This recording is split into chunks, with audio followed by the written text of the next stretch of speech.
Mä oon Jenni Raappana, jalkaterapeutti, valmistunut joulukuussa 2023 ja aikaisemmin olen toiminut täällä mun yrityksessä jalkojen hoitajana.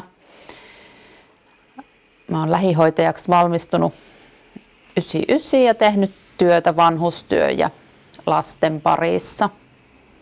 Kasvavat jalkaterveyden haasteet, asiakkaiden ongelmat aikaisemmassa työssä laittoi miettimään, että mitenkä niihin löytäisi vastauksia ja lähdin sitten opiskelemaan ammattikorkeakoulututkintoa. Toinen syy oli, että halusin vaihtelevan ja monipuolisen työn, monipuoliset työasennot.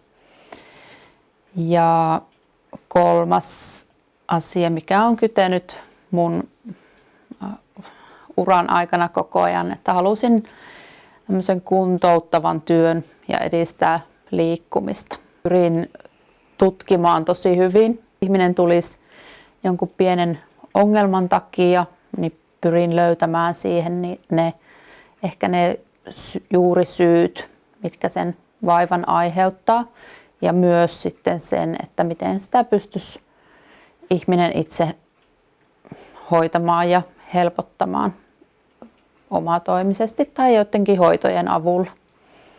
Eli en vaan hoida sitä oiretta, vaan pyrin etsimään siihen syyt ja sitten ne hoitokeinot. Työn monipuolisuus, että mihin kaikkeen voi tavallaan syventyä ja paneutua ja ihmisen kokonaisuus ja biomekaniikka ja mitkä kaikki tavallaan sitten liittyy toisiinsa. Uskon, että koskaan ei ole tässä valmis. Mitä enemmän ihmistä tutkitaan ja tiedetään, niin voi koko ajan opiskella lisää ja oppia lisää. Toimia jalkaterveyden asiantuntijana. Se on mun elämäntyö.